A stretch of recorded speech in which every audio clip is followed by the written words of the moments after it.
kind of like 6 years. Yeah, exactly. I mean, this is the first time when it was like that, like people do a launch with right? And it real to Minnesota. Yeah, So I wasn't there. Yeah, right, right. Yeah, and now here we are, almost 6 years later. Right, to continue. Yes. Go to work. Yes, well, we're working on the registration right now. I just ran into hurricane, so. Yeah. Promised them to for today. Walking through the process. She prepped us. She started walking yesterday. Okay. She's like, Okay. She's kind of funny, yeah, she down was to just a trying to vet few relatives. do it opposite, but also Cousins. just so that Well, we're and not that's what I was position. saying. Yeah. I because, you know, like technically we're starting over. Yeah. She said, let me get back to you on that one. Yeah, because Oh, okay. It did. So it actually, so we would need, that's not us.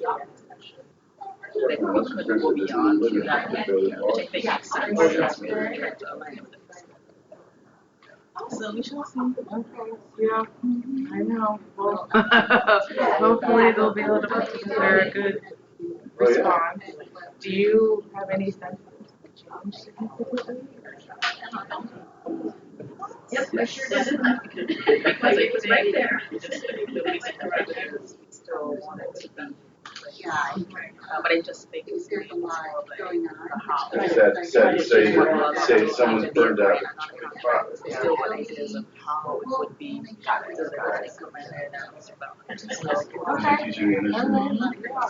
Great way to start. Well, on to new things. On to the next. Yeah, exactly. You know, I was way out that day. You were happy to get back to work? Yes, I thank you. I am, yes. Yeah, thank you so much. I hope so, yeah, trying to get more and more familiar. Yeah. So, thank you, Martha. I appreciate it. Yeah. Karen, is Sandra coming? Yeah. Great. Yeah.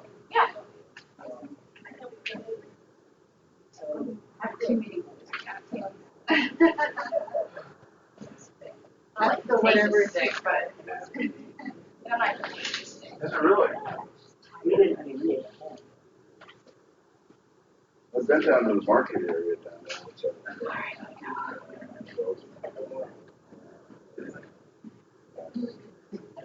Yeah. Yeah, I think it's called. Yeah, so there's a lot of interesting food places down there.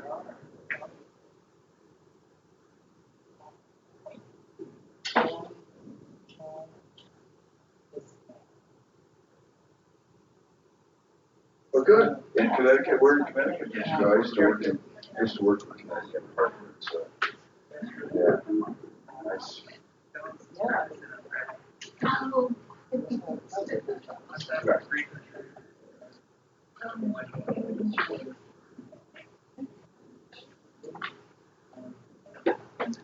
She,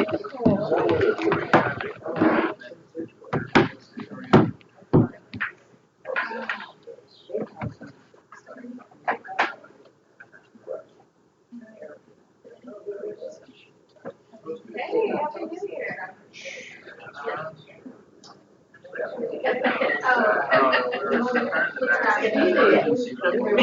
You were embedded in the meeting on Monday. They have figured out what Wow. Right by my window. Yes. So yeah. hello, good. How are you? We have fabulous leaders at Grid that can step in and take over. I'm not really saying anything just yet. Still in negotiations. we'll see. I do want to stay in the area, so, and I'll be around. In DC, Yep, local. Welcome to the conferencing center. At any time during this message, please enter your passcode followed by the pound sign.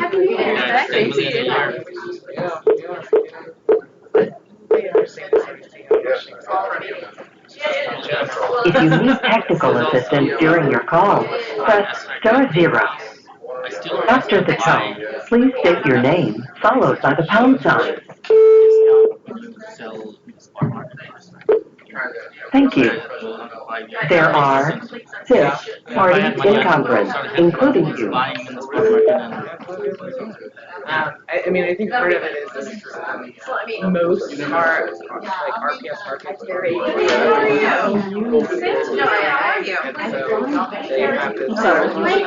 That's quite all right. Yes,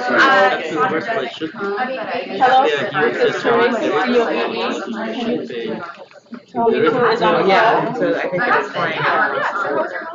Good morning, first person. Whereas like in DC, like I was just talking to somebody. Hi Teresa, this is Crystal McDonald at DCSCU. Got you, Crystal, and I got you, Dr. Cooper. They're not going anywhere. Thank you. Good morning, William Ellis Pepco is on as well. One thing that Hey, well, I thought was okay, but there isn't a going facility. Now you Megan Partridge from Pepco. people ask me, how come they're got you, Megan. crashing marks? Okay. On our end, we're still assembling. That's why as far as board members It will are go concerned, down. Nicole Steele, Steve Burr, Well, I guess, right as now, well you as Nina Dodge. So we, the chair and vice chair have not yet arrived, so we're still holding on a little bit. Give you an update as we What happened in the past was because they continue to. Yeah, but they also can't get. Thank you. Yeah, I know. Thank you. right. So now it's okay, but if the price goes down, how can we do we get more RDS? Because people I mean, the idea is that it will go down. right, but How are you? it's supposed to have an constitute amendment. So, yeah. Oh yeah, there's an, as long as there's an appetite to continue to make it stronger, but like they just dove right in and made it super strong. Well, they keep. It was supposed to go down already, and they keep amending it to raise the AC bill. Yeah. I don't think it can do. Well, no, but ceiling is set by the AC. Yeah. They put. Hello, how are you, Millie? It's supposed to go down to like $50. They could prolong. Oh, I see what you're saying. No, I'm still That's what they're doing in the past. in struggles with Montgomery County to get them to do their job. Let's put it that way. I've had an application pending now for 9 months to acquire an abandoned road right of way adjacent to my house so that I can build a new house. The folks on Can't do it until Kristen. now it's sitting on some desk in someone in the county attorney's office. It's been there for 2 In months. theory, yes. Don't know why it's still sitting there. No, you don't. You don't sell it because And I work in government, so you know, I'm used to things sometimes taking a long time, but they've been infuriating. And that's what I said. I was like, look, You know, especially when you compare what the public position of the county executive is and so on and going, yeah, well, that message apparently just hasn't gotten through to the state. It's like, you know, things like, yeah, we want to encourage construction near Metro. We don't want it, you know, occurring out in the up county, out in farmland. Okay. We want to specifically, we want to sell off this property so that we can get tax revenue. All of those factor into why they should be acting on my application. But it's like, yeah, well, you know, this is a fiddly little thing. Happy New Year. Yeah. Anyway, I'm venting. You asked, I vent. That's what happens. So how about you? Did you have good holidays? Eventually, yeah, eventually, you know, it's like, I don't even bother telling my wife about conversations I have with county employees anymore because it's so frustrating.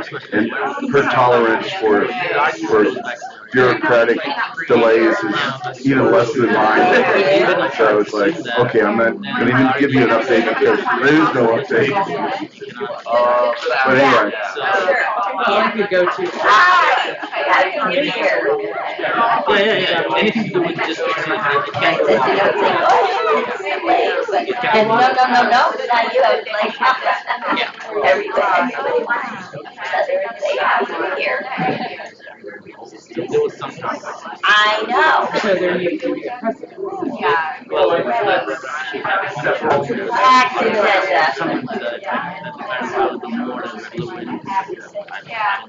Well, no. because it's more But I don't know what we don't know what she's doing. Happy New Year. Hello.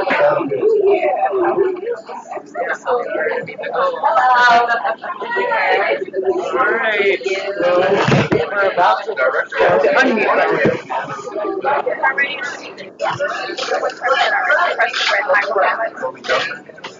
Good morning. Good, how are you? Good, busy. Okay, thank you. We will see.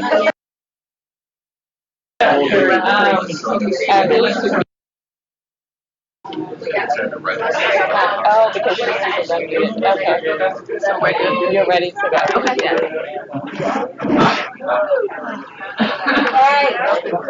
Hey, how are you?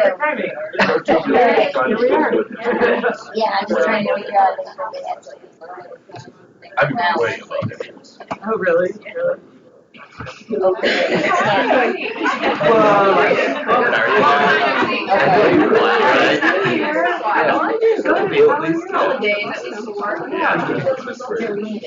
That's 11:30, so I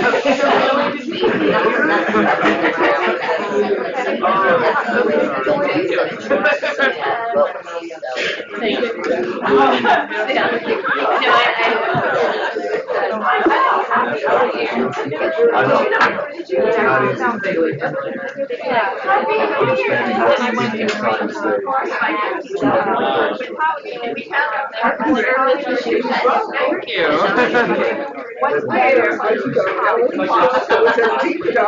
Deep dark secret. Yeah, she is a deep dark secret. So I think it was actually really good. Okay, folks on the phone, we have a quorum and we are going to get started momentarily. You want to put her on mute? Take it off when you're ready. Sure, yes. Well, that would be last while this noise coming in. Let's get started. Go.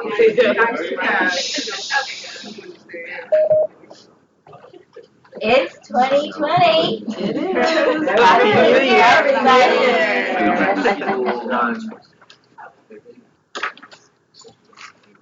Hello, Millie. Happy New Year. So let's, There. I think we have I took the mute off. Yes, No, you it's do. on.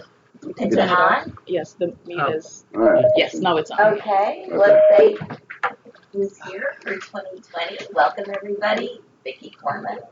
Good morning, I'm Ted Trabue with the DC Sustainable Energy Utility. Morning, everyone. Tommy Wells. Happy New Year. Happy Welcome. New Year. Thank you. Good morning, Carrie Hinton, Public Service Commission. Nina Dodge, DC Climate Action, board member. Steve Burr, Washington Gas. Lance Long, DOE. Teresa Lawrence, DOE. Hussein Karim, DOE. Nicole Steele, Grid Alternatives. Sandra Madigan Tribe, People's Council. Millie Knowlton, from the advisory board. And let's go around and see who else is here. Then we have a couple other personnel issues. John Fenstermacher, BA.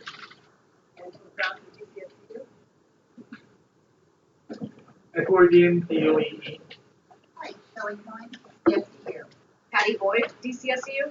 Karen Sistron, Deputy People's Counsel. Max Crawl, extern. Adrian Reed-Ton Henderson. Extern with what age? I was gonna say, Karen. Yeah, Can you introduce Max Crawl is visiting OPC for the week. He is a first-year student at Swarthmore College, and he's thinking of majoring in economics. And so we thought this would be a great meeting. Oh, excellent. Welcome. Yeah, you might become an art history. So there's a new person. You're who? I'm Steeper with Washington Gas.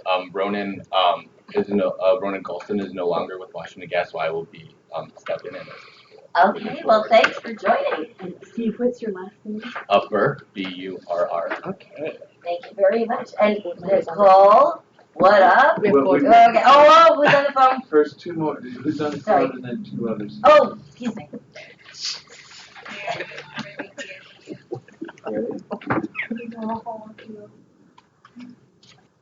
And on the phone, please? Is Donna on the phone? It's Donna Cooper. Great. Anyone else?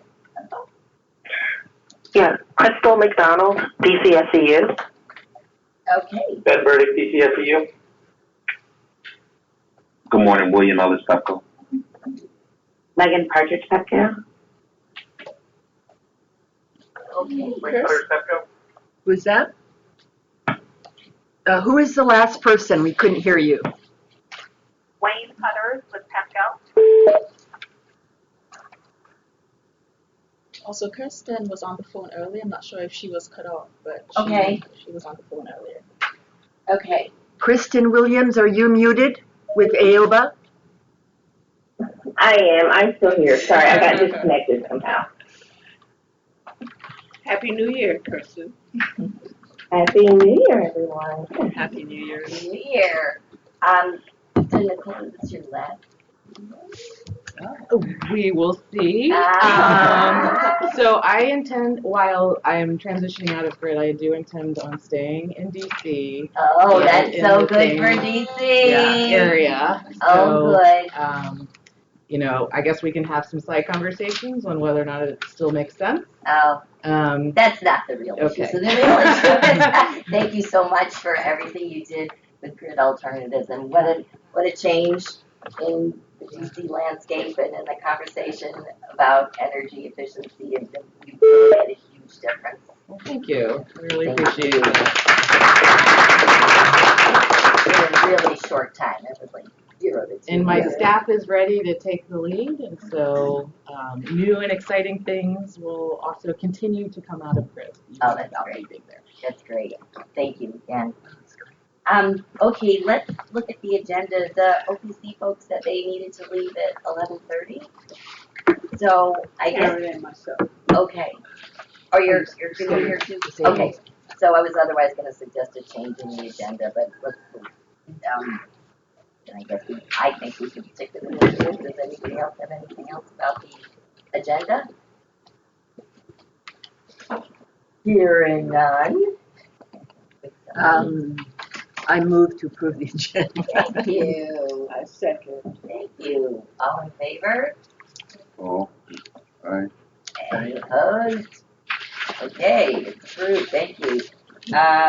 Any comments on the November 12th minutes?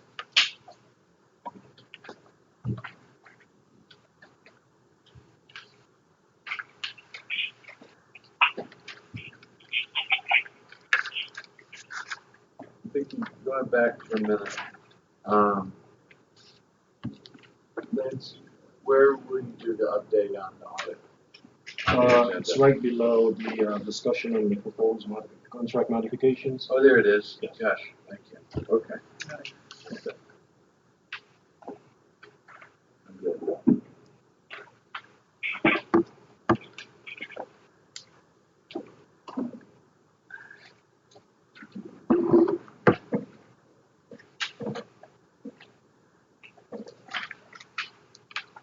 I have a question, Vicki.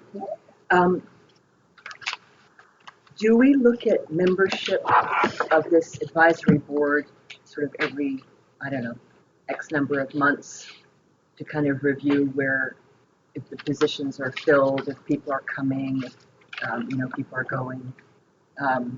Is that something that, I don't know what the cycle is of. I think we look constantly, because it always seems to be in flux. So I don't know that we have a methodical periodic. And if there are people who don't come, is there, I can't remember, is there a requirement for a minimum attendance without kind of agreement beforehand? No. No. Okay. But we do, I think when people have consistently not come, we talk to them about their continued Yeah, I mean, interest. that's, And sometimes they come so infrequently, we can't talk to them about their lack of interest to remove them from the board. I mean, I suggest that a review be made of attendance and that, some follow-up be done on that. Okay, what is our current status in terms of numbers? We have one vacancy who is the member representing the chair of our committee, Councilmember Che.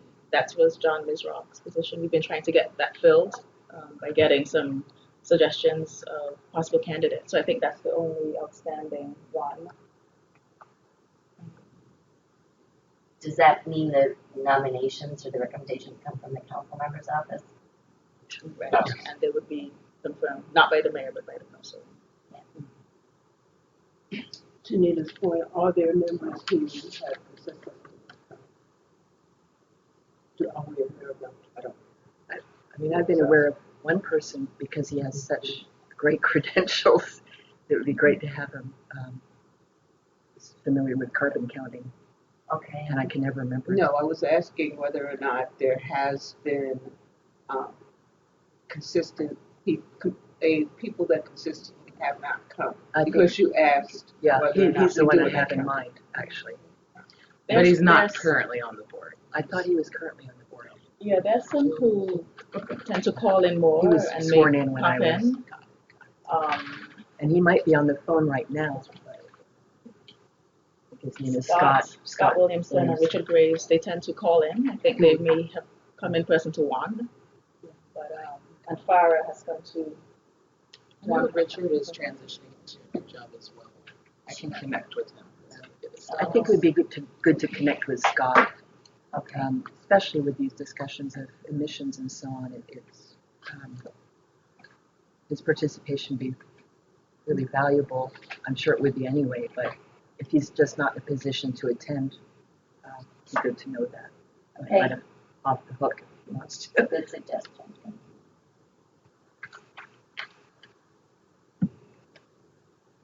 And maybe you guys can help me with contact information. Yes. Thank you. Okay, anything on the minutes? Do they look okay? They look fine. It's my time.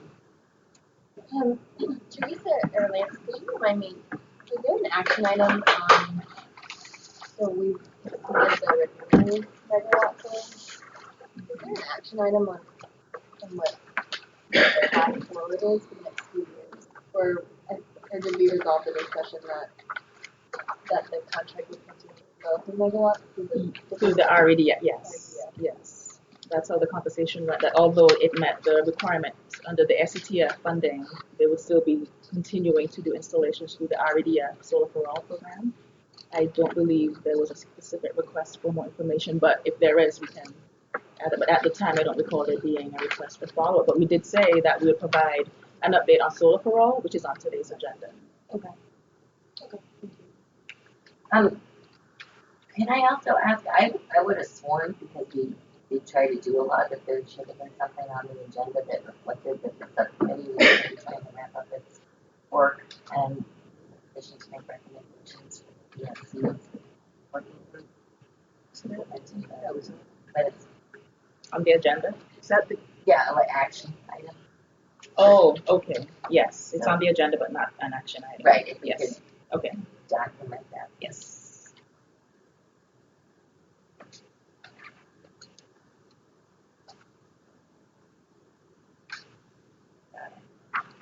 And by the way, congratulations and thank everybody for the annual Okay,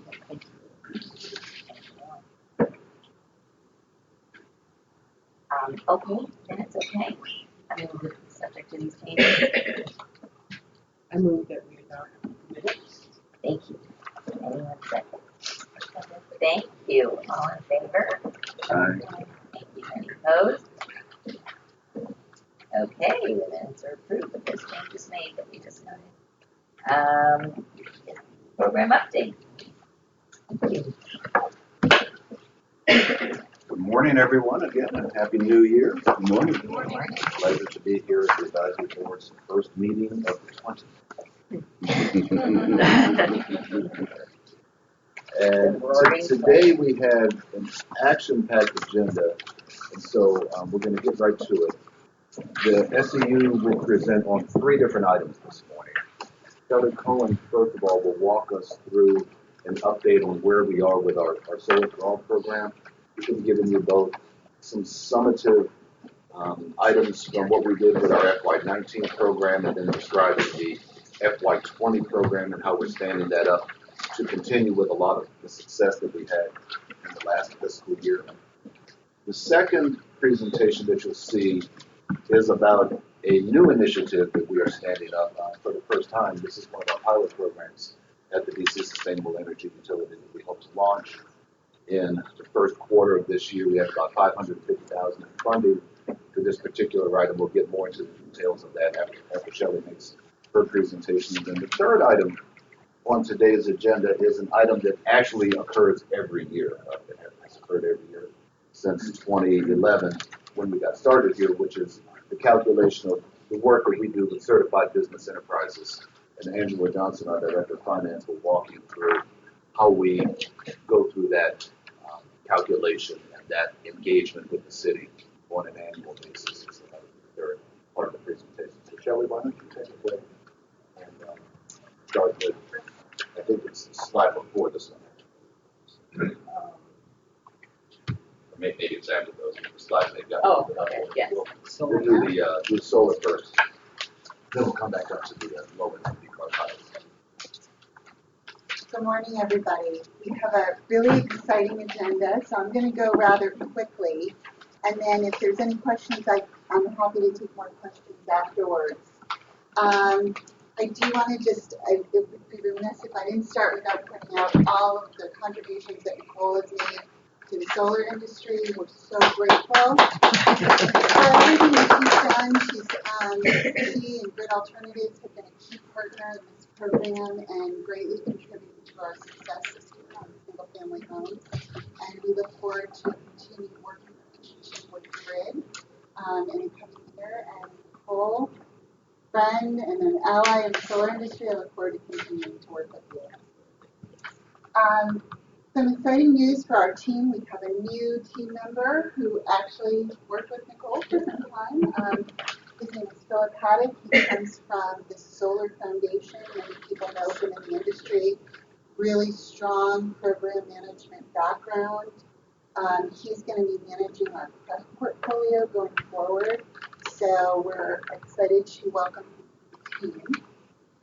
On our next slide, I just wanted to go through some solar program highlights for 2019. For our single-family homes program, we successfully brought on 86 homes with approximately 43 kilowatts of power. So these are single-family homes that have solar installed right on the roofs.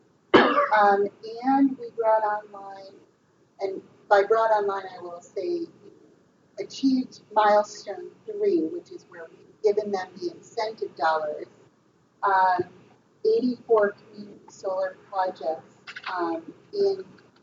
as part of our portfolio. By the end of the year, that was equivalent to 6 megawatts of solar. Going forward, we have about another 1.2 megawatts to bring online in January, February, and March. And all of this was made possible through a partnership with DOE, especially Nancy Krista, as well as PEPCO. We've had weekly meetings with PEPCO every Tuesday to talk about our progress forward, getting these projects interconnected, and it's really been a Herculean effort, and we're so appreciative of the partnership that has grown from this program and the success that we've achieved. I understand, I see Alex has left the room, but I understand that the subscribers have been added to the PEPCO subscriber management portal. I believe it was 1,000. A little over 1,300 subscribers. That's 1,300 district residents that begin receiving power hopefully next billing cycle sometime in February. Through the community solar. Yes, these are through craft projects that are built by DCS. For this was our FY19. So if you think about it, a year ago, I was standing here brand new to the program, and we were sort of talking about this program getting up and running, and now we've come full circle where we actually have subscribers in the portal who will be receiving power. So I just, that's an incredible, round of applause for everyone who's involved in that to, bring it full circle. We anticipate that this year's PREPS will benefit over 2,000 residents. So on the next slide, just to give you a additional FY20 additional. Those are still within the realm of FY19. That's how many will benefit in FY19. So the FY20 would be additional to those. So 3,000 over 3,000. Yes. Yeah, would you speak up a little bit? I'm sorry. I'm having a little trouble. My question was: is the FY20 2,000 additional to the 1,000 from FY19? So the total will be at the end of FY20 will be 3,000 plus subscribers in the craft program. We've initiated the FY20, right. And I'm going to give an update on that. We have not selected the projects that will be in the portfolio yet. Right. So we don't know how many subscribers will be in the FY20 portfolio. Yes, but maybe I misunderstood then. Yeah. The 2,000 I think was FY19 total, That's of which correct. 1,000 have been already signed up. Okay, I'm sorry. That's okay. Misunderstood. So I love this graphic because it really gives you an indication of where all of our single family and our craft portfolio is built across the city. Just a huge impact in Ward 7 and 85. And looking at proposals that we've received to date, it's more of the same continuing in those same wards. And on the next slide, so we were fortunate we had Lance come out to one of our sites. This is a really fun day because it was the coldest day of the year so far. So there was actual ice on the roof. But the one really fun thing about this particular installation is from where we stood, we could see solar as far as the eye could see. There was solar on about 6 or 7 warehouses just covered from end to end. So it's really exciting just to be able to see the tangible result of all of the efforts. We appreciate you coming out on a very cold day to see our work. And where is that? What area? So this is B Street, northeast. If you know where the Verizon building is, it's just across the street. And Brentwood, B Street and Brentwood. So there are 6 warehouses that are very low, flat, right next to each other, and owned by a family foundation. And they participate in the program and have solar across all of their buildings. Did you have to shore up those warehouse roofs, or were they solar ready? For this particular project, almost all of these warehouses received new roofs, and that was part of the deal that was negotiated between the installer and the owner of the warehouse. So it was a great deal for them. On the next slide, just a couple more images of solar around the city. It's going up everywhere. And on the next slide, now we're looking ahead. We're in the time where we're focused on 2020. As you may know, we had an RFP that was released in November. That RFP yielded a great number of very quality responses, both on the single family and the CREF side. We just had our first review of those RFPs as a team. We have sent letters out asking for additional information, and we anticipate pending DOE discussion with DOE, we anticipate the award of those proposals likely next week. And so one of the highlights of that is that we're starting months earlier than we did last year. So this is really going to give the installers considerable amount more time to get things done. It's going to enable us to work with PEPCO in a less frenzied time schedule, and certainly DOE, and really space out the development and getting things moving forward. So that was one of our lessons learned, and we're excited that we were able to move forward in a more expedient fashion. It looks like we always have this option here for custom engagement if we don't fill up the single family and the renewable energy facility project portfolios. But it looks like we've had enough good proposals come through the door that we won't need to do the custom engagement side of it. The next slide. So these were just some of the requirements from the RFP. I think we can move through this. These were some of the CREF requirements. And since people have already proposed, we can move forward with the next slide. And so here's our timeline. We just had financial solvency due to DCSEU from each of the bidders. We are looking at selection date of around January 21st and looking to have final contracts negotiated by February 10th. And another lesson learned from our process was we included the contract with the RFP. If anyone had exception to the contracts, then they can let us know. But this, we feel, will really get the negotiation and move the project forward. And final slide, just again, and I think this will certainly give a good picture of the number of households served. Down here on the bottom, we have the single-family homes.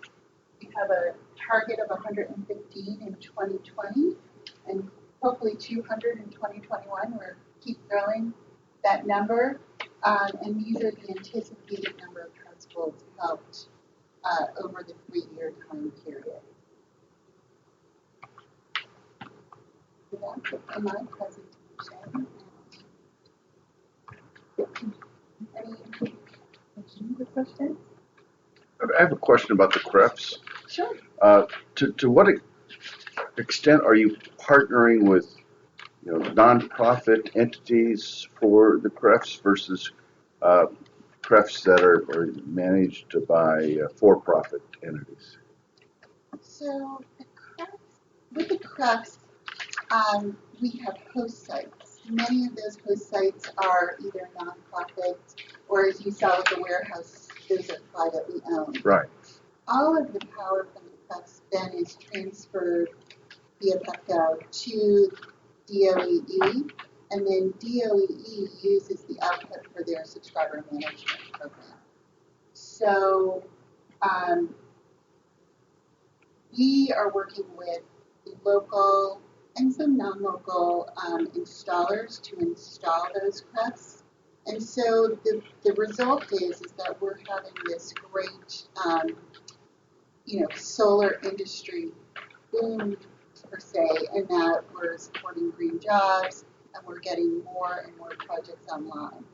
But ultimately, the result is that all of the output goes to DOEE to be managed by DOE. And the subscriber management entity is a nonprofit. Okay. Well, yeah, and just to further clarify that, when she says the output goes to DOE. As we mentioned, the 1,300 plus subscribers that we entered into the PEPCO portal, those are the direct recipients of the energy that is generated through the system in terms of the credits that they will receive on their bill. So the subscriber management is a function that DOE, through another grantee of ours, perform. We recruit households, we verify the income eligibility, and we have an entity, Groundswell, that actually does the inputting of the names in the portal and so forth, and will communicate with the residents on an ongoing basis. So am I correct then that all of the subscribers and are low income? You have, yes. And do you use a criteria similar to what's used for LIHEAP or for no, it's in the law, 80% of the AMI. That's what solar for all eligibility. I'm sorry, The law states 80%. Okay. Can we use that same criteria for the single family homes for anyone who receives solar installed on them? All right, thank you. Couple questions. The first one is, well, to follow up on criteria, is there a, is energy efficiency shoring up these homes part of the solar program or attached to the solar program? So that's one question. So it is not at this time. We do offer points for innovation, and a couple of the companies have offered as their innovation that they would do more efficiency projects within the home. But I think you're going to hear from Patty about some innovative programs that we're looking at that will help home efficiency as well. Okay. And maybe we need to wait for Patty's presentation to know about the innovation, the storage innovation. On your sheet for craft requirements, under innovation, it does include storage, so will we hear about that from Patty? So there were, in looking at 2020 bidders, there were a couple of bidders who did discuss storage status innovation, but at this time we haven't selected which bidders would be completing the awards. And then for FY19, were there any that had battery storage attached?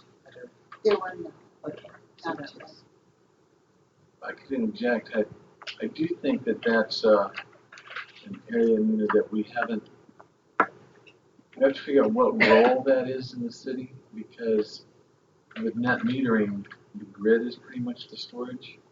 But yet, there's so much going on across the country in storage, behind and in front of the meter, that we haven't really figured out what the policies should be around that. That may be an area that the board may want to pick up at some point, is what's the role and future of batteries? I think maybe peak load shifting might come into our peak load shifting conversation later on today. So it'd be probably on the other side of the meter, if it's not necessarily, but the way we're currently structured, is it?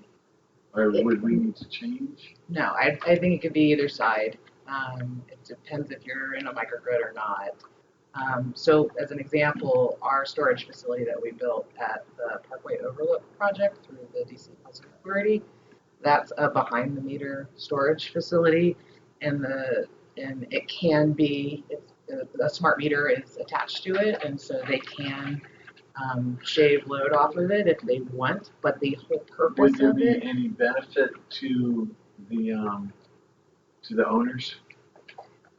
There's no like time of use rate, so they're not going Right. to get like a better rate if they pulled power off of it. So the reason they did it is so that for more resiliency purposes.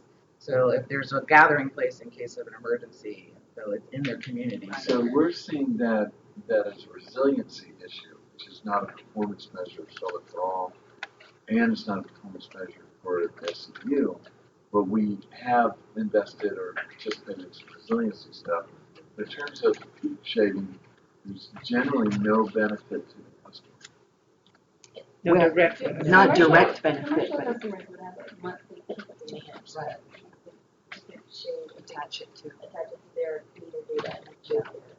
And that would be a different, not solar for all.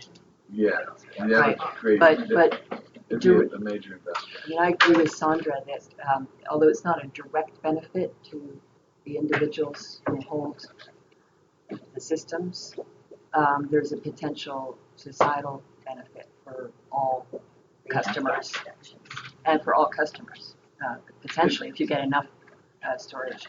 And inverters can play this role too, but anyway, for another, to Yeah, I be think it's continued. something that this group Yeah, I think it should should. talk about Yeah. at some point of kind of to make recommendations, because I think it would be a more regulatory and or legislative change to actually make that worthwhile for the customer side. Well, one issue that we wanted on the agenda today very strongly was, because we've been having this discussion about whether or not there ought to be a conversion back for peak demand reduction. It used to be member benchmark, and then it went to tracking, and whether or not it should go back to that, in part because it could induce or incentivize storage. There's been, I think, a discussion which we can get into in a moment about whether or not it's appropriate for the SEU, or not whether appropriate, whether or not it's advantageous or likely to really benefit, or something that we ought to be making a recommendation today because of the timeline to the BSC for inclusion in its discussion of potential metrics to be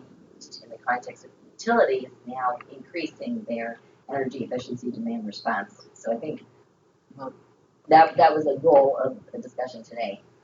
And then, I'm sorry, but how many Donna, people? with just one comment, on what you just said, Vicki, now when it went to the peak demand reduction, and it was the conversion to tracking, and I think it was the legislation that was for the largest energy users, is that correct?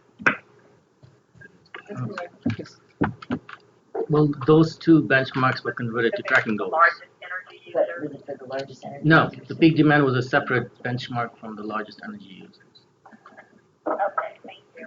And then the question that I had also going back to, I think that was Nicole that was speaking, with Parkway Overlook, just for my understanding. So with that particular project, you do have a resiliency center at Parkway Overlook as well, so that it can ultimately come off the grid if there is an issue at that particular site, and people can actually continue to have supply of service or power at that site, Nicole? Yes, that's correct. Yeah, it's about a 500 kilowatt hour storage facility that pulls from the solar installed on site, and then also anything else coming into the grid. Do you offer trips, visits? Well, it's a DC Housing Authority project, so I would say talk to the DC Housing Authority. Yes, but we did do a couple tours. There is a ground mount facility as well. It was an interesting project because it was pitch roofs, flat roofs, ground mount, and a storage facility.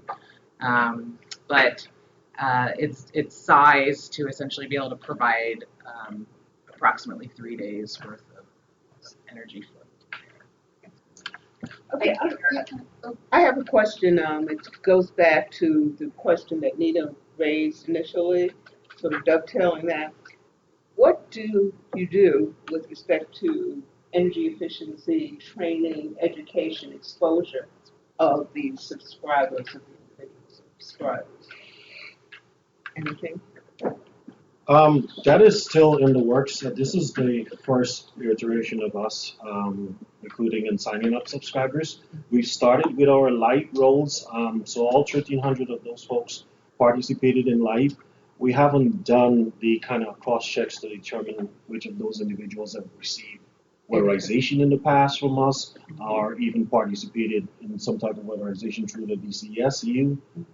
But the intent is to get at that process. The last couple of months we've been so busy trying to convince folks of the benefits of participating in Solar for All that we really haven't spent much time just trying to make sure that we're matching them up exactly with energy efficiency. We do have a weatherization program that's ongoing. I think this year they're slated to do about 200 plus homes.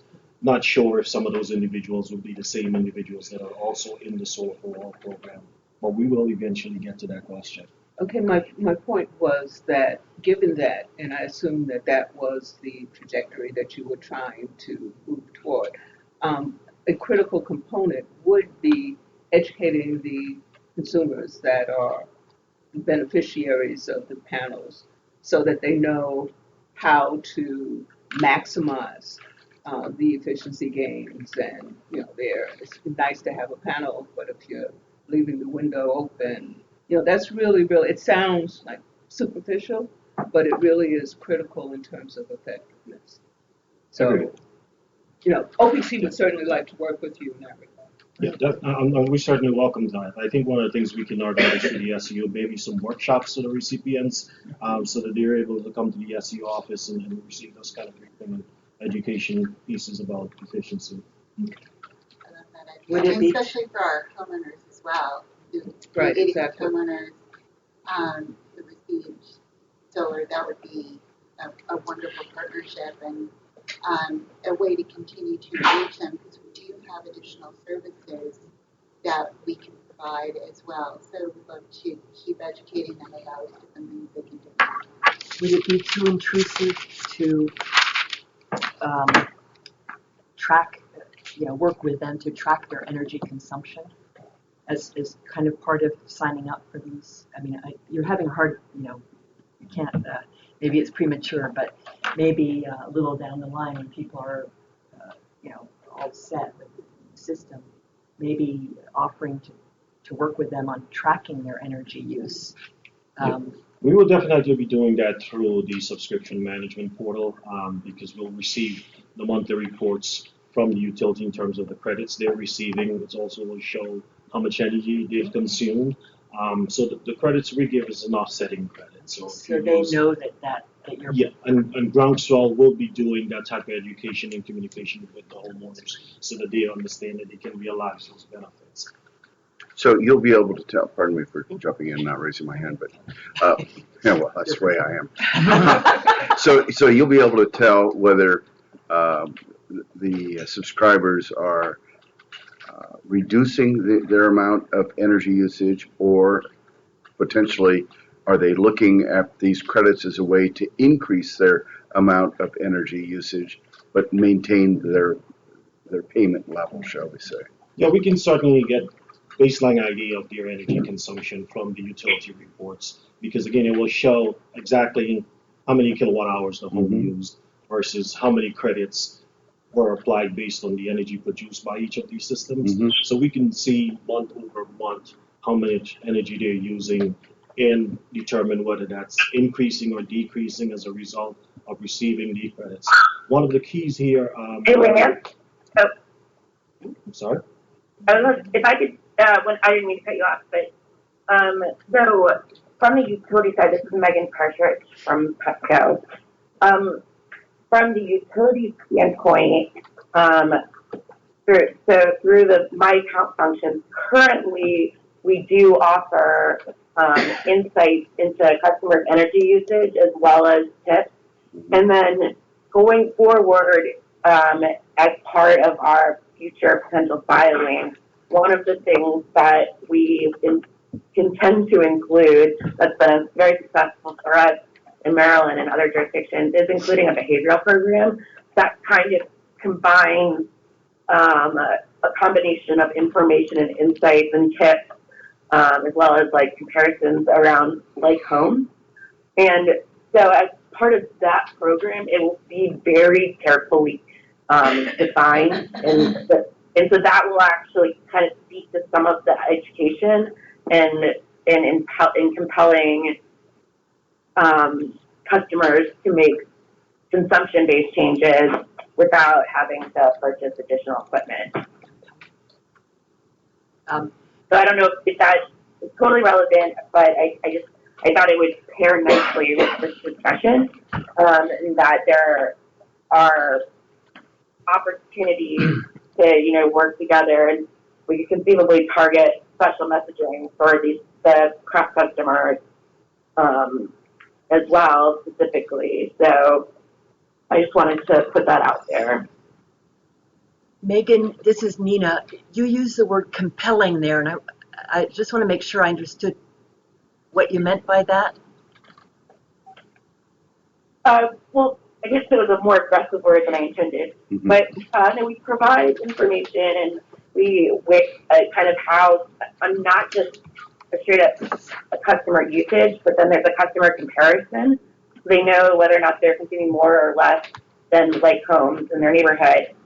And then we also provide energy saving tips, like no cost or low cost energy saving tips, as well as information about, other programs.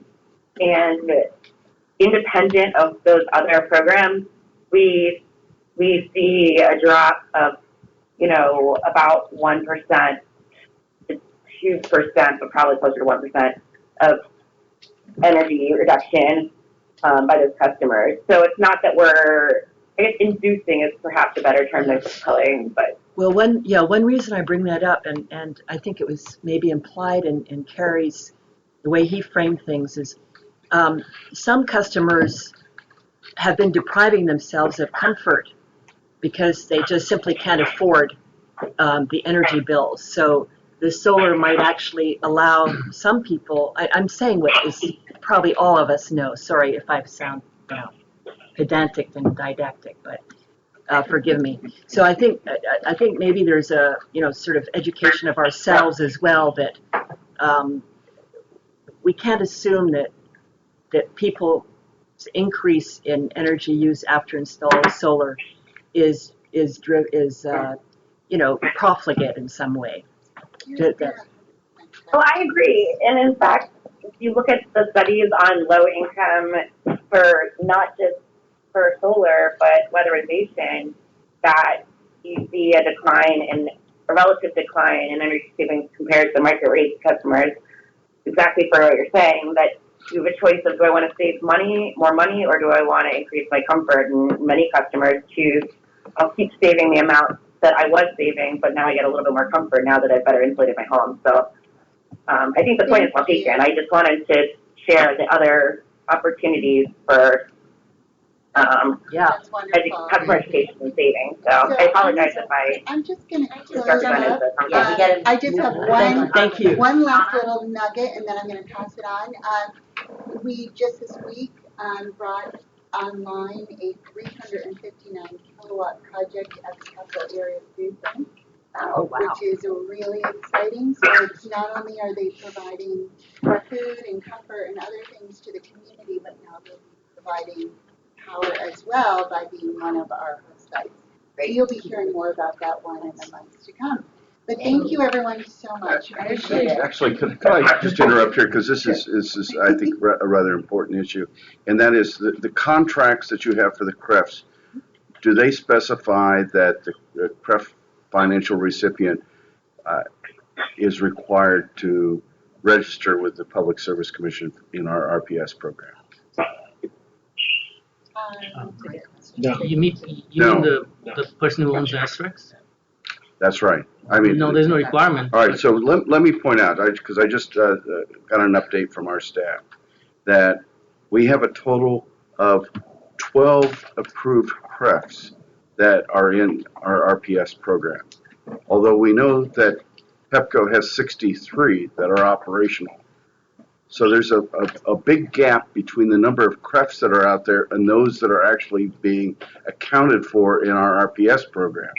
So thus, when we report annually to the council, our RPS report, we're missing a big chunk of at least those that are participating in the CREF program, and particularly those that apparently are being funded by the programs. So if someone wanted to retire their SREX, do they still have to register with the PSC? If they want to retire? Yeah. Yeah, well, you mean utilize their SREX, sell their SREX? Not sell them at all, just simply retire them for claiming green attributes and GHG. Oh, I see what you're saying. Generally, no. Generally, they don't go through the effort of even signing up for the RPS program, because the assumption of signing up for the RPS programs is that you want your SREX, you want to be able to sell them. Although you don't have to. You can register, therefore they're accounted for, but it is incumbent then on the applicant to take the next step to actually register with the GATS, with PJM EIS GATS. And even if they register with PJM EIS GATS, that doesn't necessitate that they are actually at that point selling their SRECs. They can just leave their SRECs in the account in interminable time period, however long they want to do. So they can. Do you have a And I think you- recommendation of something that? Well, yeah, my initial thought is that should be a requirement of in the contract that they register with they obtain certification from the commission through our RPS program. That way we again can include them in the accounting because again I don't want to repeat myself, but that seems to be a flaw. We can explore that. I know we certainly missed the boat in putting it into the RFP and giving, respondents early notice, but we can certainly explore getting them to register their prefs and their SRECs because it's part of the larger issue that we deal with in trying to anticipate ACP revenue. Right. Because we know there are systems built and for several reasons we can't explain why they're not registered with a PSE or why they're not available for purchase by the suppliers. Right. So it's something that we can explore, I guess in the immediate future, since we still are in a contract negotiation phase, or we're about to enter with a new developer. So we'll see how far we can get with that. And you would not see many of these preps registered with the PSC yet. Right. Because many of them have just come online and or are waiting final PEPCO interconnection. No, I understand And there's a then time also lag. The timeline takes a while. But- So many of the preps in our program, you wouldn't see them. But my assumption is that there are CREFs that were approved last year, 2019, obviously, that became operational, that received interconnection from PEPCO, but then did not then register with the commission. Because they don't have to register with the commission in order to get interconnection with PEPCO. It's actually the other way around. They have to get the interconnection from PEPCO before we can approve their certification. So most of our 2019 preps were coming on at the end of 2019. So I'm sure you'll probably hear. The end of September? No, December. December. At the end of September. That was my question. Yeah. I do have a couple quick questions. I'm sorry, Vicki, just Okay. really quickly because I want to throw this out here. So I'm curious about how you are tracking jobs created as part of this program. Just as a sort of a partner of the program, I remember there not being a requirement to report anything, and I definitely don't want to give people more work. But I think it's really important it's an important component to understand of, sort of the job picture, the scope of what that looks like. And then also just sort of a statement or recommendation if there's an opportunity to have a local jobs requirement for these projects moving forward, or a job training requirement piece, or some sort of incentive to include local job trainings on these specific projects. And I don't know if can you address some of this in the question? No, Angela wouldn't be addressing the question. that Okay, I Nicole wasn't was sure what addressing. Angela's question. The way our contract is set up with our base Sustainable Energy Trust Fund funding, we clearly track job creation. We have a benchmark around job creation every year. With this particular funding, which comes from the Renewable Energy Development Fund, there is not a commensurate job training or job tracking sort of a goal that's attached to it. I think your idea is an interesting one, and one that clearly we might be able to look at moving forward, just because we know that a number of the installers are local. They're hiring and training local people.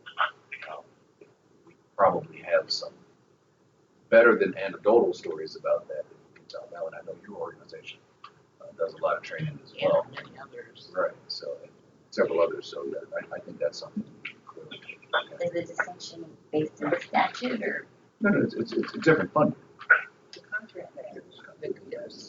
The money that Shelley's reporting on right now comes from a different source of funding than our base contract that has the performance benchmarks. And what I'm saying is I think it's a good tracking benchmark, and it would be great to be able to explore adding it to this as well. To this program. And we might, and it's, we might have to think about how to track it. Exactly.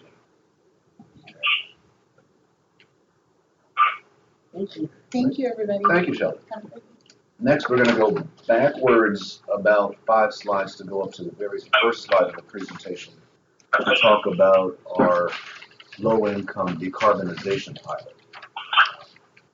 Last summer, we received a visit and then a letter, I think Director Wells and the agency received a letter as well, from the Sierra Club asking us if we could think about doing something around decarbonization. And so I want to thank Lance and Teresa and the team here. We all put our heads together. Patty Boyd, our senior technology strategist, drafted a program plan, which she will describe, to talk about how we plan on lifting up this pilot in the first quarter of this year. Patty, you want to start your first? Sure, if you want to go to the next slide. Hi, everyone. Happy New Year. So the idea of this pilot, there's a lot of discussion about strategic or beneficial electrification in the district everywhere throughout the United States. In New York City, they're trying to do it, and in different places, they're trying to do it. So I know Edward Yim works a lot on this. So we want to explore costs, benefits, do case studies. We're going to include education in this pilot of the people that are participating in the pilot. And we're going to analyze the energy usage to see what happens later. So just when you were saying these things, I'm like, yep, we're doing that in this pilot. So the idea is that we will go into a certain amount of houses, and in Mod 8, Mod 8 will provide the funding. Right, it's $550,000. We will take that $550,000 and do as many conversions of single-family homes from gas and oil-consuming HVAC equipment and gas appliances. We think we'll get about 15 houses at that $550,000, and we'll replace it with high-efficiency HVAC, which is, of course, heat pumps, and appliances. There's a little bit of a caveat. If there's more than one appliance, we're going to do it. Like if there's a hot water heater that's gas and the oven stove is gas, we're going to replace those. We're not going to leave just one gas-using piece of equipment in the house. So we will also be weatherizing these homes. Maybe they've already gone through weatherization through the some other program, but if the homes need the weatherization, then we will be doing that. And also, we will be working with Shelley's team to include them in FY20's Solar for All projects. So if that single-family home group is suitable to receive solar, they'll receive solar. If it is not suitable to receive solar, then they will be part of the CREP. They will become one of the CREP recipients. So that's the goal, and our target schedule is by the end of January, having the pilot plan approved. Need Mod 8 to be approved to be able to start officially working on it. By mid-February, we'd like to have an RFP released to the contractors. As Ted mentioned, the Sierra Club reached out to us. We had a brainstorming session. Several of the people in this room were at the brainstorming session. Sierra Club came. Several of our CBE contractors came. We had a really great attendance. I think there was probably 30 people in the room, all talking about this, about the unique challenges of what's happening, about considerations, permitting. We discussed a lot of different things in that brainstorming session, and we've tried to take all those ideas and put it into our program plan to be able to address. So some of those contractors will be responding to the RFP. We'll do an information session with the vendors if it's required. And then by early March, we will do response and selection, and March through August will be the time frame that it gets implemented. It doesn't have to all be done, in 1 week or one month. We can kind of parse it out as we go, and then solar will come in. We'll work together with the solar team. In fact, they're sourcing. I think you have found many homes, and as we are talking to those homeowners, we are saying, do you have gas equipment? Is your house in need of, weatherization? To try to find homes that would be suitable for this pilot. So hold for a second. So whoever's on the phone, if all of you could mute, just we're getting a lot of feedback in the meeting. So if all of you can just mute your phones, be very helpful. Thank you. Yeah, so that's where we are right now, and we will definitely be giving updates as different things occur, probably when we, do the contractor selection and response, and then we'll, Christian Placencia, who works for us, will be running the actual program, so he'll probably be coming to give you an update at the next update. Do you have a sense of Thank you, Shelley. I just have one or two questions. Thank you for the presentation. So can you go over again how much the cost would be per household and just any type of analysis that you may have conducted as it relates to the cost versus the benefit, like spending that per household and what the actual trends are as it relates to similar programs? Yeah, and hi, Dr. Cooper. This is Patty Boyd actually speaking. Shelley finished on the solar part. Happy New Year. Yes, so we have done some cost analysis. I do have a spreadsheet of everything, and it can be anywhere between $17,000 and $34,000 per house, not including the solar. Quick question, are you planning to do the solar as part of the FY20 program? So what the hope is that we have a target goal of a minimum of 150 homes. And we ourselves have a pipeline of about 150 homes, people who have responded to us on our website. And so when we've been calling back these homeowners, we have a series of questions that we ask. And then our plan is to those homeowners who are in the program and pilot into the Solar for All program to be implemented by one of our contractors. Where does this fit in with your benchmark? So Patty, this is Donna again. I was just going to look back at some data that we have as well, because the numbers do seem high based on our experiences in Maryland. Years ago, we ran similar programs, and then I know that the housing department did run programs, but there were a lot of concerns based on the numbers and the costs that are seemingly kind of similar to the numbers that you did provide. But I'll provide additional data, and we can talk offline. Yeah, no, that'd be great. Anything you can provide to us, we're going to have a price list that the vendors are going to have to follow. Every project will be looked at individually to make sure that it is, feasible under those dollar constraints. But any information you have, I would love to see it and incorporate it into the work that we're doing. And then, yes, sorry. Yeah, where does this fit in with the benchmarks? Separate. It will not go towards our benchmarks. So we will not count savings. We will not. We will count green jobs like my time working on it and Christian's time working on it. We will have, of course, CBE spend any money that we receive. We have to, have a certain percentage of it be with CBE contractors. But in terms of energy savings, we are not claiming energy savings for these projects. Experimental. It's a pilot. Yep, it's part of our. It's more of our innovation than in research. Yep. Do you have a sense? Well, we do have an innovation benchmark tracking. Yeah. Is it? Yes. Yeah. Floats in with innovation. Do you have any sense of what the savings would be from these cumulative steps? That's why they're doing it. Yeah. I mean, do you have a target, like, or a sense of if we add this and this piece, then we would 75%. I mean, is there an right? So, I mean, what we've seen previously in working with energy home performance for Energy Star is you only get about 10 MMBTUs per house when you weatherize it.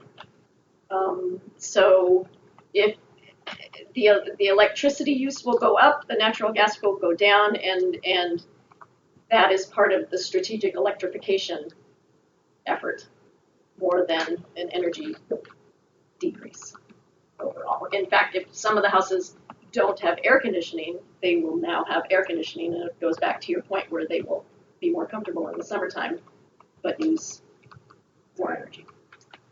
Can I just push on that? What's the justification for the pilot falling under the SU staffing versus being implemented directly by the SCU is an entity that bids on a lot of our programs. So one program they do is the SCU itself, but it's really BEIC and SCU. You know, SCU is BEIC, but they bid on different programs that we have throughout our piece. Like Solar for All. Independently?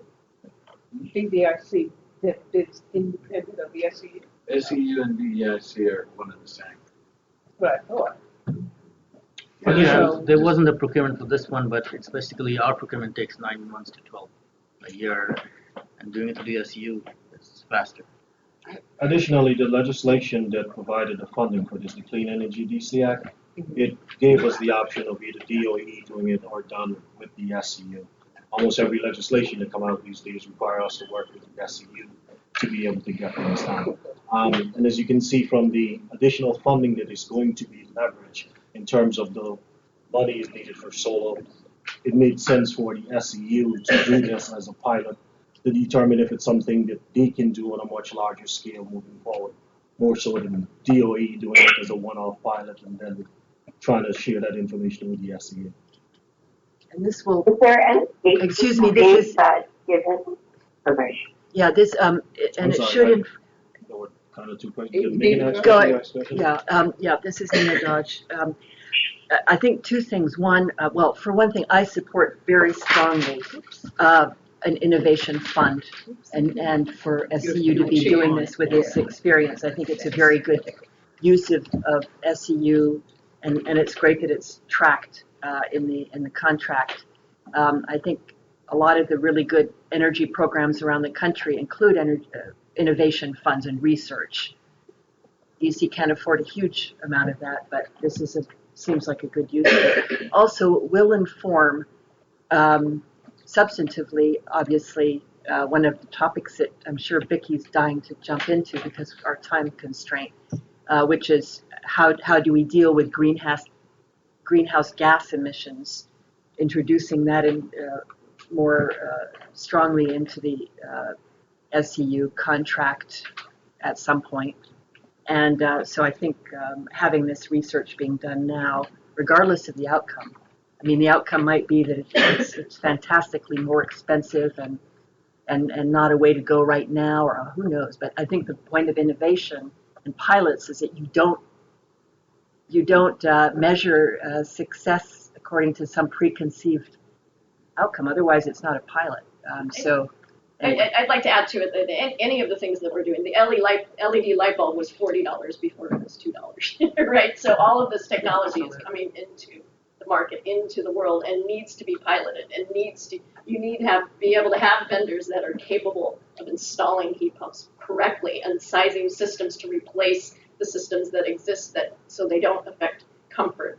So any sort of market transformation, we're living the effects of the market transformation that happened 10 years ago with a lot of this technology. And so heat pumps are really coming up, and we need to support, because that is the future. And with the new codes coming out, I'm not sure if it'll be 2022 that all residential new construction and major renovation needs to be net zero. But how are we going to do that without having vendors and people in place in the community that can do this work for us? So it's also supporting that movement. We'll have some best practices, we'll have some roadblocks, we'll have some, I wish we would have, and that'll be the story to tell. And the success, the deployment of close to net zero all electric homes in this city has been traditionally affordable housing projects, largely funded by grants for Habitat. Some of us actually visited the one of the 9 or 11 units in Ivy City that are close to net zero. There's no need for gas in those, but that was new construction, different from retrofits. I've got to cut you guys off because we only have 45 minutes left. So, We'll come back with more. Okay, thank you. Can we do a minute on CD? I think this will be our Okay, topic. great, thank you. Okay. This is Angela Johnson, our Director of Finance. Hi. So I know there was some discussion in the prior meeting about our CD goal and how we arrive at that goal. So I just wanted to share, first of all, I wanted to share our our goal in 2019 and what we ended up hitting. So the goal was 6.8 million. We actually spent 7.1, so we exceeded our goal about $337,000. So that's positive. So the next slide kind of gives you, it shows you the calculation. And we're required to submit our subcontracting plan to DOE and to Jackie McDonald. And so it has, it has your budget items and how much funding you anticipate in the year, and then it has what we call exclusions. And so I just wanted to list some of these exclusions and salaries. That's something that we can't put out into the market. Customer incentives, what we actually pay our customers directly, the rent that we pay, the performance bonus. Now, our performance bonus is withheld the current year and the prior year incentive performance bonus is withheld until we get the third-party review. So that's withheld, and then we have our indirect fee. So for 2020, we anticipated the $30 million, 20 for SETF, and $10 million for Solar for All. Once you did the exclusions, it was 14. Exclusions were down to 14.1, and then our goal for 2020 is 6.3, which is actually 45% of the adjusted amount. Which right now DSLBT is asking for 35%, but we exceeded it by 10%. So, one question: have you changed the category or the types of exclusions that we have not because that would impact? Yeah, and actually we're kind of conservative because we took out, if you look at our calculation or our subcontracting plan, we took out 5.6 in customer incentives, but we actually paid over $6 million in customer incentives. So we're pretty conservative in our exclusions. But we have not changed the categories. Okay. Yes, thank you. Okay. Lance, is there anything that's time sensitive about a contract modification? Yes, because we need to be able to get the funding in place to start this pilot, to make additional awards for Solar for All. Okay, can you do 2 minutes for Solar for All? Yeah, I can definitely do 2 minutes so that the board can have a full understanding of what we're doing with the modification. We provided a clean copy in the folder. The markup copy is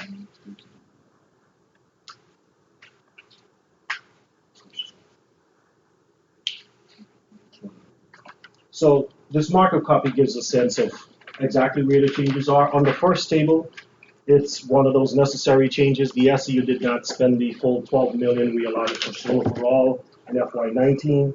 They spent about $5.9 million as of September 30th. So we're making an adjustment to that line. The difference between the 5.9 and the 6.1, the 6.1 is added to the contract in FY20.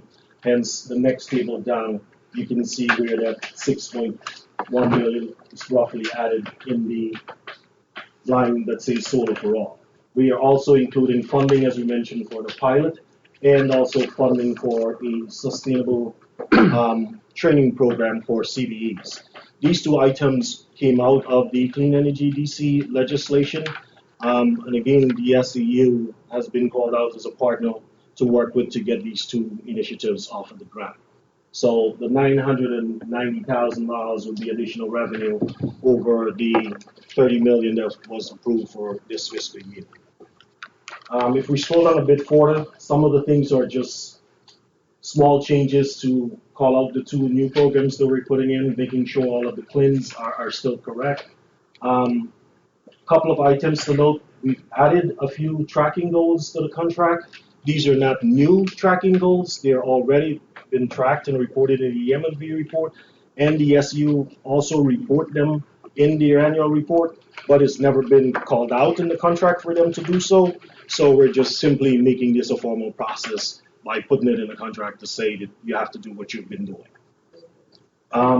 If you're looking at the tracking goals, we include the tracking goal for GHG, something that we started reporting on in our EM&B report last year. The SU has been doing it for years prior. We've also included the net energy savings tracking goal, another item that's captured in our EM&B report.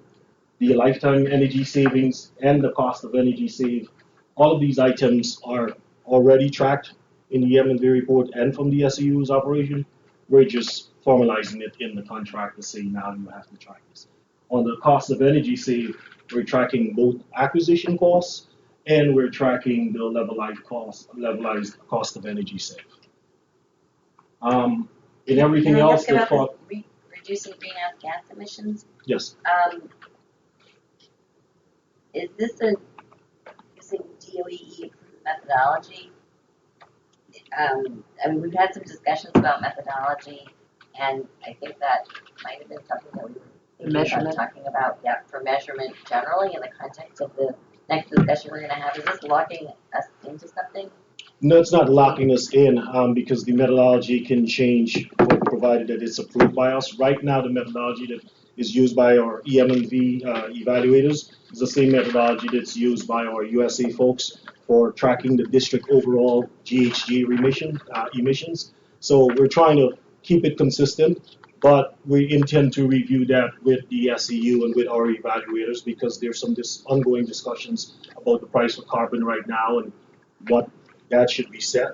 So the DOE approved methodology simply means that once we worked out any type of remaining kinks with the SEU and we give our stamp of the approval for that methodology, that's what the SEU would be used to tracking GHG emissions.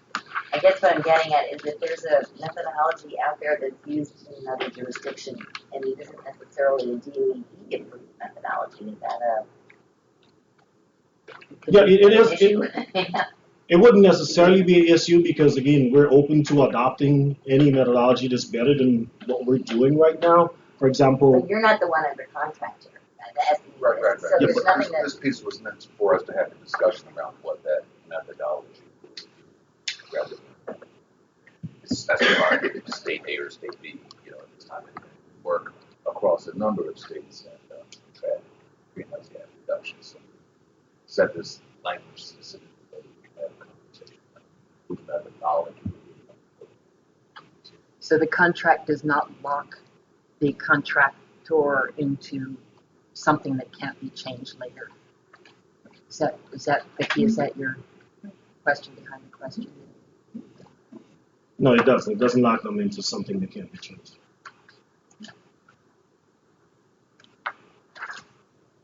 For a vote from us, or? No, I'm just looking to see if you had some more No, additional I mean, comments when on we it. had the contract modifications before us, was this a request for us to say, like, it looks good, or? No, the request was twofold. Well, one, we made a promise to always, review any proposed modifications with the board. Thank you. And then two is to get any additional input or feedback.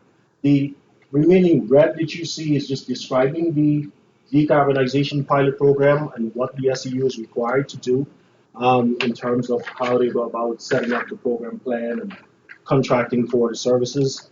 And so for the training program that would be done for CBs and for workforce development.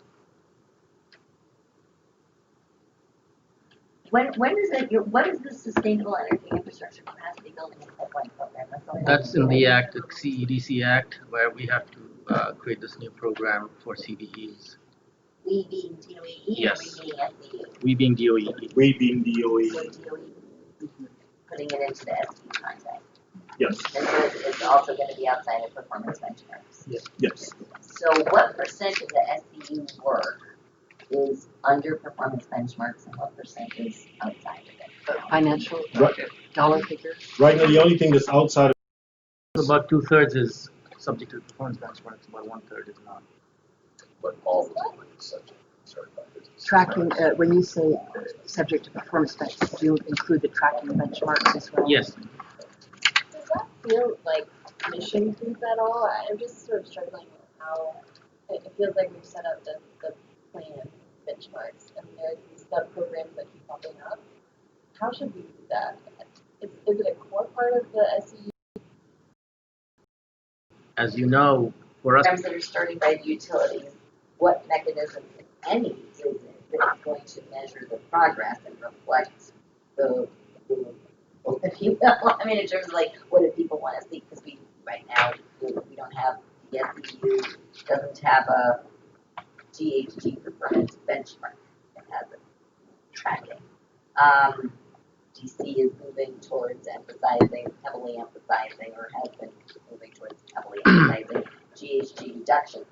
And so I think that we've still been in this, discussion for a little while now as to how are we going to be tracking all of these DC goals, and are they coming under the SEU, or are they coming under the utility programs, or are they none of the above? Because they're in some of these, I think, add-ons that are currently outside of any sort of a metric or accountability framework, if you will. So it is really the question of who's on first, and then secondly, is there emission creep? And we need to address that view of the district goals. I mean, I'm conflicted all the time because of affordability, but, you know, we have these goals, and if we are really even realistically going to come close, we have to figure out how to get there. I have absolutely no answer. Right. And it's a struggle. And I think that's something that we were hoping we would be, you know, addressing this year, but the timing is like right now, I think, to jump in on the PSC working group effort. And maybe you could correct me if I'm not right. As I understood it, there was supposed to be a draft of the report that the PSC was going to be yesterday. No, that was the report for the meeting we had last week. That's the minutes. Oh, okay, So it's we not have the, another, right, we have another meeting, and after that meeting, there will be a draft report that will come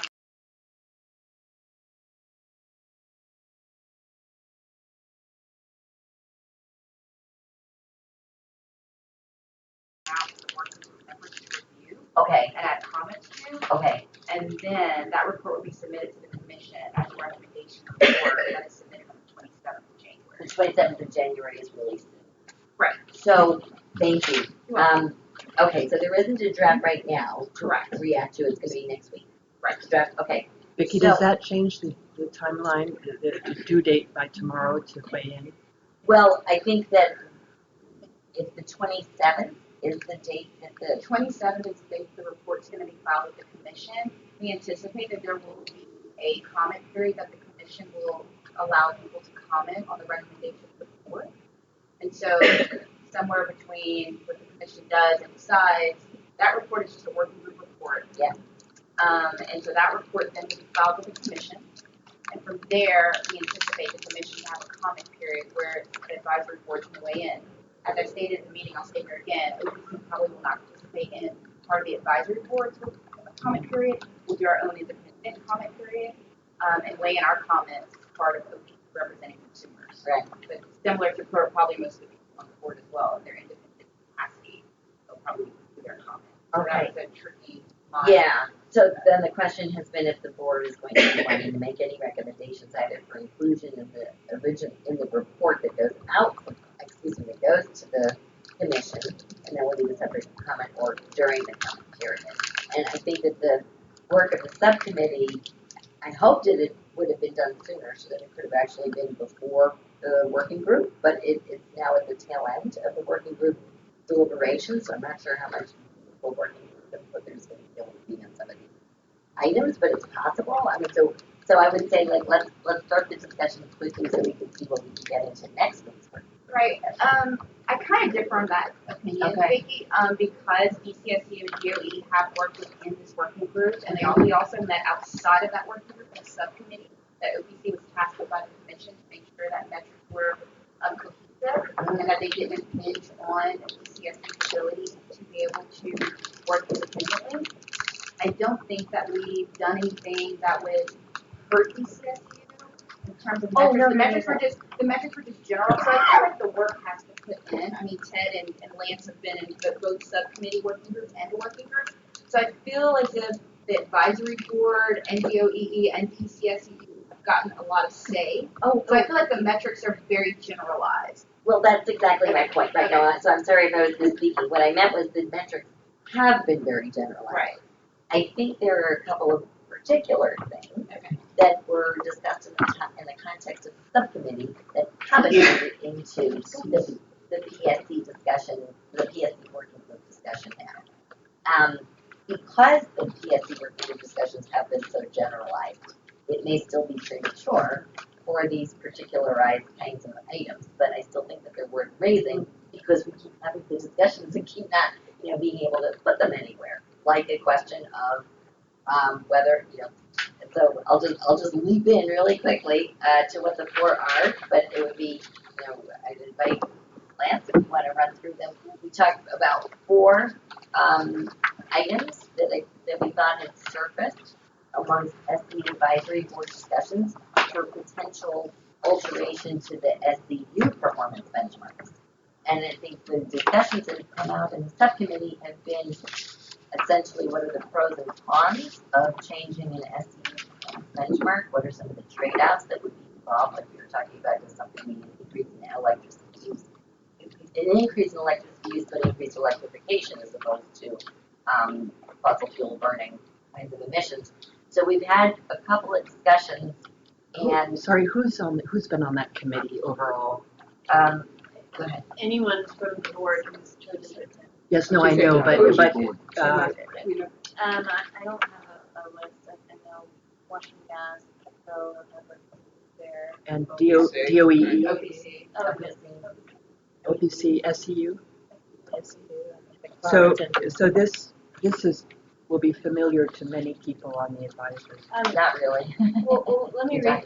And I'm sorry, I wasn't able to participate, so. So these are the 4 issues. There are a few other kind of tweaks to the contract. One was removing the haircut on the score if a project converted a natural gas to an electric fuel source, removing that as kind of a haircut to the cost effectiveness. There are a few other tweaks that we all have that it makes this happen. These 4 were issues where we felt like the board didn't have a efficient overview of what the particular implications of the change might be, and we weren't able to come to a consensus. So the intention is bringing these summaries, which DOE is nice enough to prepare, so that the board has a picture of what this meant, so that we can make a informed recommendation. Well, bravo. I mean, I think they're great talking points, and thank you for your work. Thank you. So, who wants to run? Go ahead. I think the author probably. Or if you're specifically referring to the author, it was, Teresa that did most of the drafting. But the 4 topics here, the first one is combining the energy savings benchmark into one goal. As most of you know, the SEU tracks megawatt hours reductions and the terms reductions. So it's an electric and a gas benchmark that are the 2 primary energy savings benchmark in the contract. The conversation and discussions were, should we combine that into one metric, one energy reduction metric? And I think the critical point is, should we recommend doing that within the current contract or as part of the new contract? That's kind of one of the critical decisions there. Yeah, and whether, to Millie's point, whether we should do it now or as part of the option period. We are in year 4 of a 5-year contract, so there are considerations to be had there. And if we do change it, how would it impact the existing operations of the DCSU? The key decision here is to determine exactly what that metric would be when we combine it into one energy reduction. Should it be an energy reduction goal, or move to item number 2, which talk about a GHG goal, because these 2 things are related. We talk about a common energy reduction metric, then we're talking MMBTU. If we want to go to a greenhouse gas, then the most common one the folks use is the CO2 reduction. So we'll have to make those determinations on exactly what that common metric should look like and what does it mean for DCSU operations. CO2 equivalent, right? Yes, CO2 equivalent, where we'll be combining the gas, the electricity, and the renewable energy efforts into measuring CO2 reductions. And a few things I'll add is, one is that the law doesn't require a separate electric and gas energy savings benchmark. You can combine them, it's permissible under the law. And second of all is that our research has shown that if you want to amend it to a GHG target instead of a BTU or whatever, you may not need to rebid the contract. So you could do it as a contract amendment. I think one concern that came up that might not be on this list is that, practically speaking, combining the goals into one goal, regardless of what metric is used, will likely lead to significantly less gas efficiency projects. So a lot more LED lighting and a lot less gas efficiency projects, just how the cost effectiveness. That is a possibility, but it's not guaranteed, because once you come with a common metric and you don't peek behind the curtain to understand exactly how they're getting to that common metric, then they could very well be getting there by doing a lot of gas measures. So it's one of those things that you will still probably need to have sub-goals to limit the amount of gas measures you want done, just to be sure that they're not going completely in the wrong direction, or there are unintended consequences of having a common metric. From an EM&V standpoint, you will still need to be able to track them by fuel source to be able to determine the true level of savings or the true level of GHG reductions. So the common metric would be primarily for communication purposes, but we'll still need to understand exactly how it is getting to that common metric. Well, I guess two questions. One is whether or not it's a communication issue or whether or not it's an actual, like, trying to accomplish things in order to HGs. So chicken and egg, it's not only a communication or telling the story. The second thing is, I think this is new information for me about this not requiring a need to rebid the contract. So does that mean this is something theoretically that could be worked in? The reason I'm asking that is because I think the counter to many of the discussions that we've been having is if we switch the targets midstream or now late, 4/5 of the way through the initial contract, let alone the option year contract, moving the goalposts is going to be frustrating, given that there's been 5-year targets and what's that going to do to the Well, there's two different things to consider. One, what I'm speaking of is changing how it's tracked and what the goal is, but keeping the goal the same. So if it was whatever, how many ever terms in kilowatt hours, you keep the goal the same, but you track it as a GHG goal. You convert it to a maximum GHG benchmark and you track it by that. But you don't change the actual, goalpost, so to speak, to have. Oh, so it is just. Right, so I think that's kind of try to be conveyed on page 3, bullet number in the issues to consider section under item number 2, bullet number 4.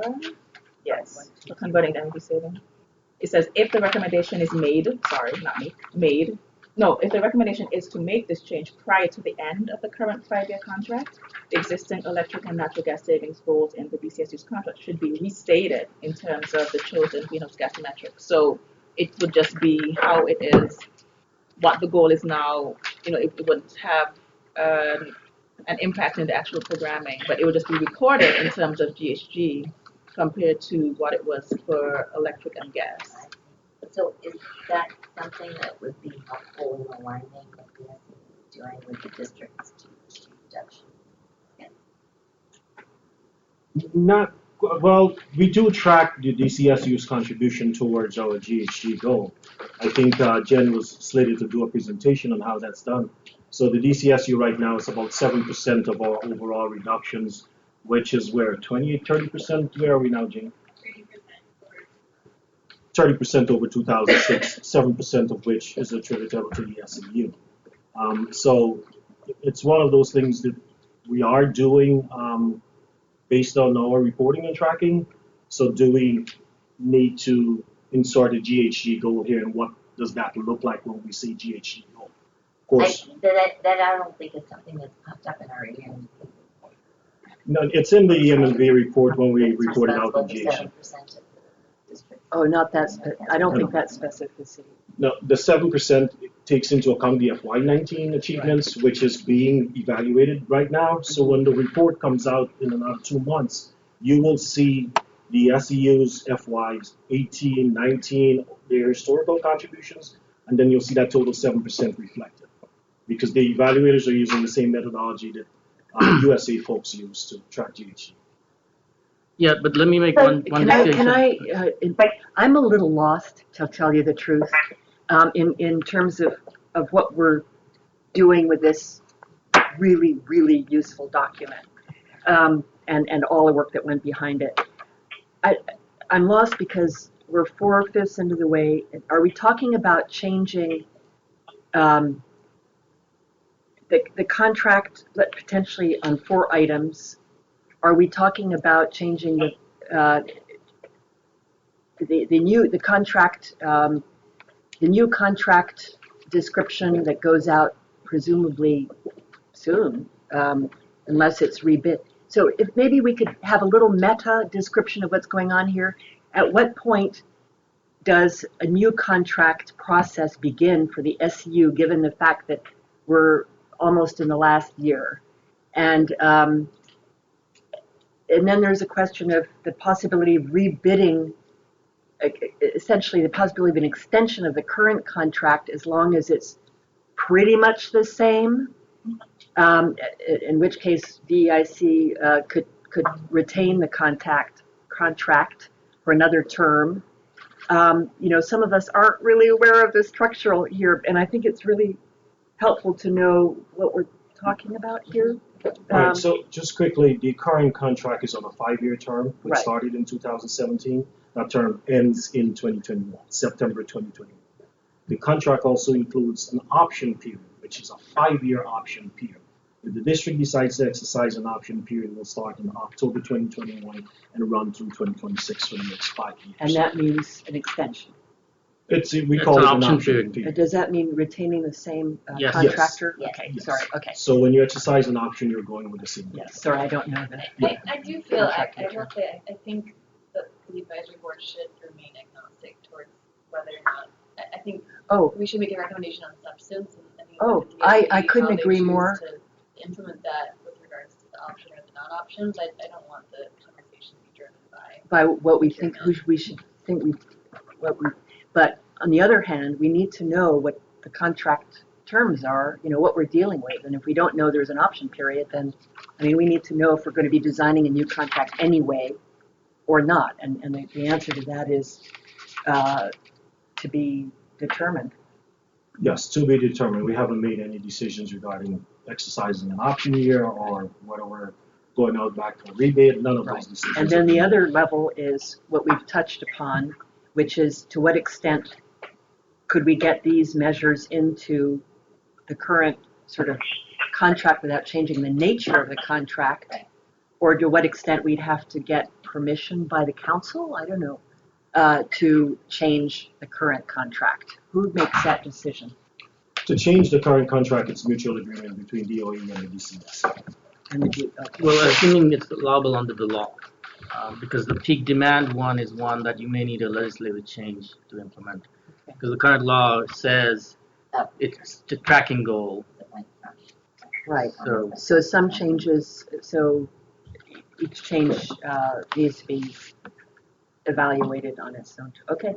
I think that pretty much solves it for me. Well, Millie, you alluded to some of this in the beginning, the tweaks that could be done without a significant or change to the contract. And could somebody highlight what those are, just for the moment, just so we can itemize what is something that is capable of change, like we're doing very well. Maybe we could go 1 through 1, 2, 3, 4 and do that kind of analysis for each one. So for the greenhouse gas emissions benchmark, whatever you want to call it, there are two things you can do. One is just quantify what they're achieving in terms of greenhouse gas emissions, which they're already doing in the UNSB report, and keep the gas and electric benchmark. The other is to combine the electric and gas benchmark into one benchmark, which is in the MBQ or GHG or whatever, and there's where you have the question of whether they're going to do gas efficiency or whether they'll do less or not. Those two are allowable under the under a contract amendment. You don't have to rebid it. Including, adding a benchmark. Does that include adding a GHG reduction target could be done? Well, I'm saying replacing the. But then there's another option here too. Under 2, it's either. Well, it's getting rid of the 2 electric and gas benchmarks and having one. Or adding a GHG reduction benchmark, right? Am I reading this correctly? There's 2 options. You could combine them and keep the MBTU, or you can combine them and also convert it into a greenhouse gas emissions reduction target. As opposed to So simply, I have a question. Since the SMU is already counting meetings that we get in their evaluation report, there's an energy savings associated with solar that they're calling, I think the justification is that it's taking energy off the grid. To what extent, how are we going to offset, how would we, and I asked you specifically just about the goal, then you need to kind of think of the mechanics.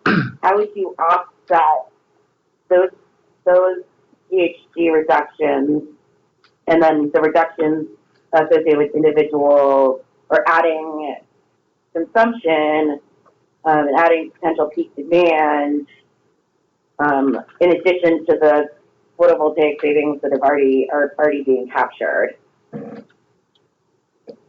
Megan, that's still to be determined. We haven't gone down that path of figuring out how we will account for it because we're still in what I'd like to say first gear in deciding which direction we're actually going to explore for it. I think we should go ahead with a GHG, upping our GHG profile. And part of that is to educate ourselves and in the direction that we need to be educated because of the new law and of DC's policies. And I frankly don't have the expertise to evaluate, the best way to do this on the basis of reading this yesterday and then our discussion today. But I think we should move a step forward at least, and it's up to everybody to decide how disruptive to make that. But I think it should be a little stretch from where we are now. We've got a new law, we've got new goals stated, the world is burning, and I think we need to get with the program so that we all know we can discuss this kind of thing fluently within the next 9 months, at the end of the next 9 months. So just so we're clear on all American orders understanding, you said up the GHG goal from where it is right now? The GHG profile in the contract. Meaning place more emphasis on GHG Right. reductions, because right now the contract reads and the statutory benchmarks read is energy savings, and there's silence on GHG reduction. It definitely is a piece of EPM report, tracking, et cetera, and reporting, but there isn't anything that's publicly facing. And efficiency. So should that be considered a tracking benchmark, or should we change the gas and electric targets right now I think into a that's the GHG target? discussion. But what I want to just suggest, and I'm really sorry, since we only have 9 minutes and I have a really hard stop at noon because I've got another meeting down the hall, but this is something that is SCU specific. Mm-hmm. Can we put this on the agenda for further discussion in the next meeting? Mm-hmm.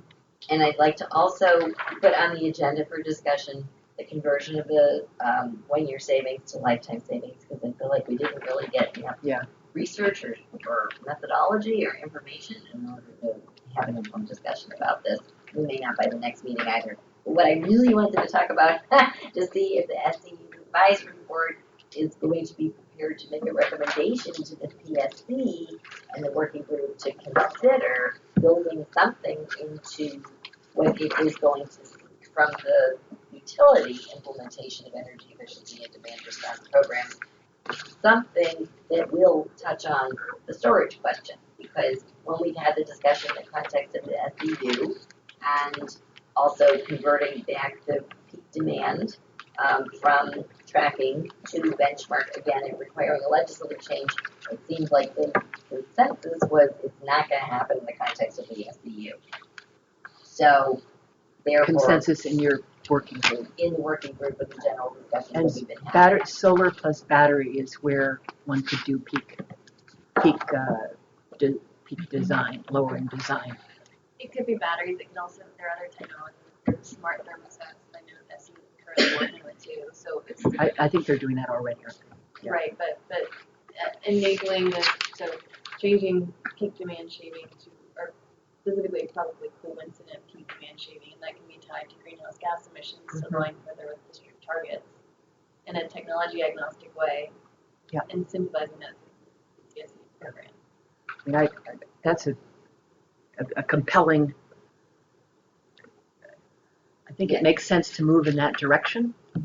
And maybe, Vicki, I don't know if we can, in the next 6 minutes, make a decision for weighing into the proposal that's put out to the PSC maybe yeah, I don't know. No, I agree, so. But maybe we can give some direction to the Yeah. subcommittee as to how to further parse this out, what's involved in, to kind of respond to some of the questions that have been going on. No, and I think that's really helpful. I think that we were hoping to be further ahead in the subcommittee discussion, like we were saying, so as to put the ideas before the PSC in its working group discussion. We will not have done that by the time that the PSC is going to put out something for comment. So the appropriate time then may be for us to, now that we have done some of the legwork, to have the SCU advisory board make recommendations in the context of the comment period on the working group report. And do you know generally what the timing for that is going? Well, subject to check with our attorneys. Off the top of my head, probably would go out for comment maybe 2 weeks after we receive it, and then the comment period would probably be 30 days. So we'll have an opportunity for another. And so for Hussein to put in the sort of add to the legal parameters here, what you very helpfully stated, Lance, to be determined on how to develop the metrics, maybe some initial thoughts about what would be involved. I mean, this is a great, building on this, this is a great fantastic outline, and so I would just, add thoughts and maybe little introductory italics under each one or whatever, and also pointing out how they interact. Are we ultimately going to vote on this? Like, what is the sort of intended? Ideally, yes, but probably not today. So I think it would be, if there's 2 tracks, I think it's going to be us voting on recommendations that we would make that pertain to the SEU, and then recommendations that the board may make because it's either in concert with or in lieu of something that we think is within the SEU's bailiwick that we may say needs a home, and we would recommend that it be in the context of the PSC working group. So 2 kinds of tracks, partly because of recognizing, like we've been talking about in the PSC working group, what is each entity able to do, or where are programs or objectives best housed? Are they best housed in the SEU? Are they best to be done by HEPCO and Washington Gas? Okay, so then I think we'll take a lot of this up in the next meeting. I'm not going to be able to make the deposition. Do we have a schedule for our next meeting? Well, for the next meeting, Jen was here to provide the inventory methodology. So would you like us to request her to come back to the next meeting, or is this in terms of how they do the accounting for the greenhouse gas? Ties right into this. Yeah, I think it's really important. I'm sorry that the time has gotten compressed. I'm sorry, this is fine. So we'll ask you, we'll let you know when the date is for next month, which is the 2nd Tuesday at 10 a.m. That's the 11th? Yep. Yeah.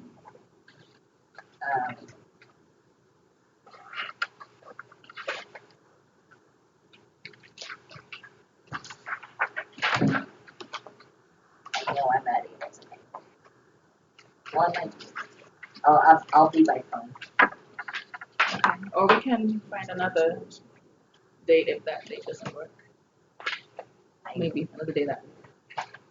We'll do the whole, maybe equally unsure. No, I have depositions and scheduled to travel on Tuesday evening and we have Wednesday evening.